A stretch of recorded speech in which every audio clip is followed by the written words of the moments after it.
selamat pagi anak-anak. Apa kabarnya kalian hari ini? Semoga kalian selalu diberikan kesehatan dan selalu semangat dalam mengikuti pembelajaran jarak jauh dari rumah. Oke, pembelajaran kita hari ini yaitu tentang wujud benda. Apa sih yang kalian tahu tentang wujud benda dan sifat-sifat benda? Nanti Ibu akan jelaskan pengertian benda, sifat-sifat benda, dan perubahan wujud pada suatu benda.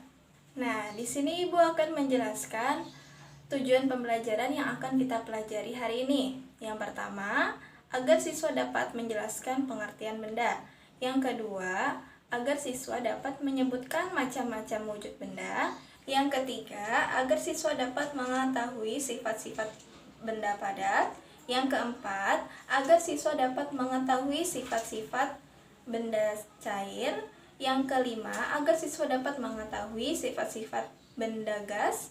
Yang keenam, agar siswa dapat mengetahui perubahan wujud pada suatu benda. Selanjutnya, Ibu akan menjelaskan pengertian benda.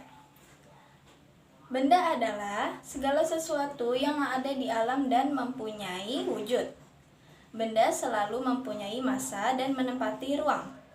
Benda dikelompokkan menjadi 3, yaitu benda padat, benda cair, dan benda gas. Nah, Ibu akan menjelaskan satu persatu sifat-sifat benda dan macam-macamnya.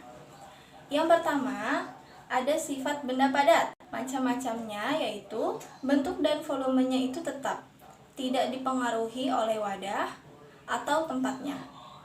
Dapat berubah bentuk jika diberi perlakuan tertentu, misalnya dirobek, dijatuhkan, atau ditumbuk. Contohnya itu seperti apa? Contohnya itu seperti kehidupan sehari-hari kita yang pernah kita lihat, seperti lilin, kayu, sabun, platisin, dan lain-lain. Yang kedua ada sifat benda cair. Macam-macamnya, bentuknya berubah-berubah mengikuti bentuk wadahnya.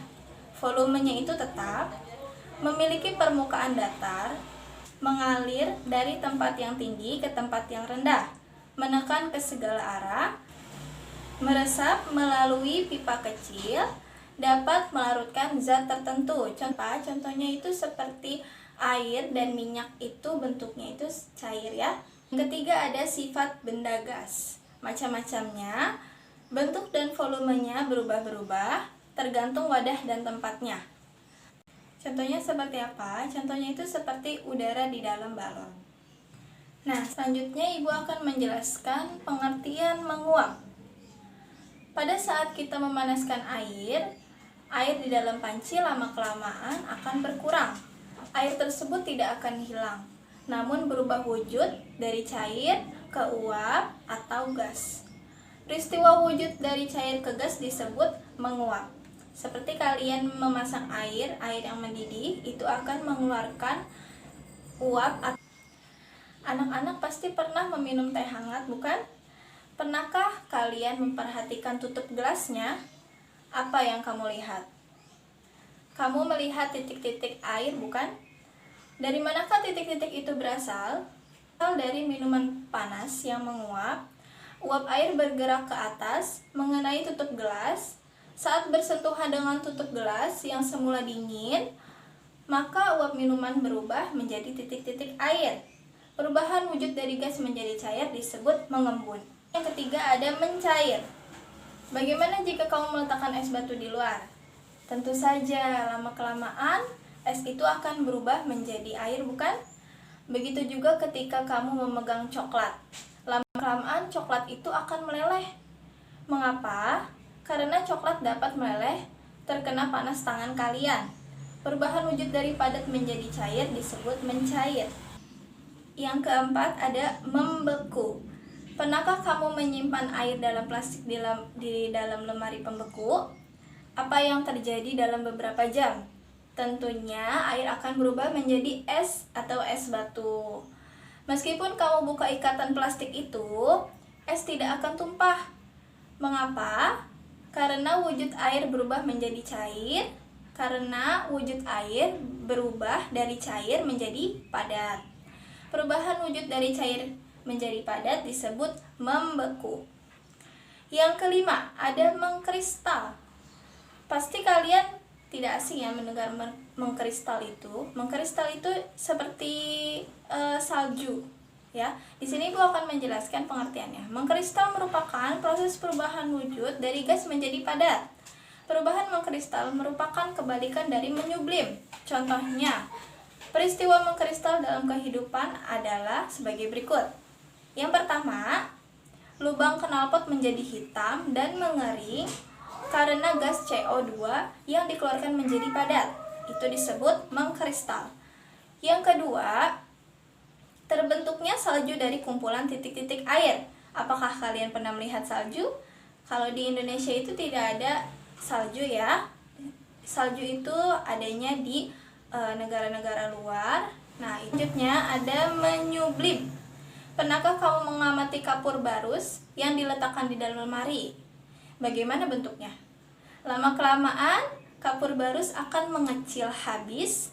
Udara di dalam lemari menjadi harum. Kejadian itu menunjukkan bahwa kapur barus berubah wujud dari padat menjadi gas. Nah, coba Ibu mau tanya, dari mana kamu tahu kapur barus itu berwujud gas? Ingat kembali sifat gas.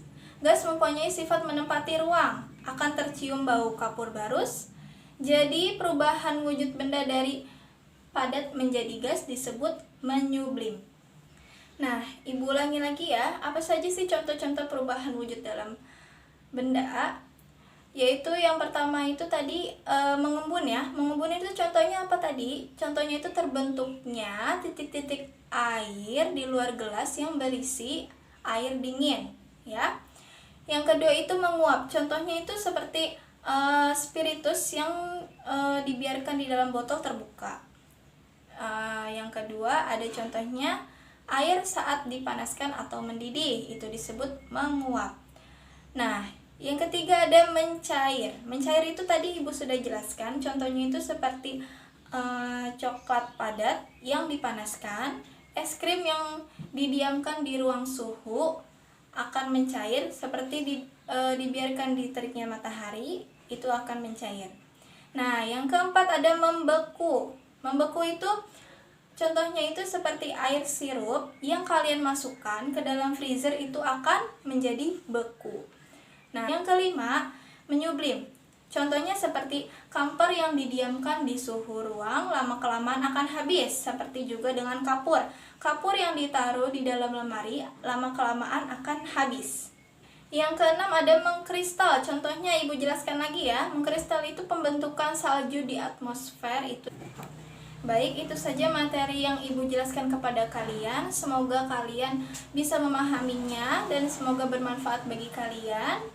Materi yang Ibu jelaskan tentang perubahan wujud pada suatu benda dalam kehidupan sehari-hari kita.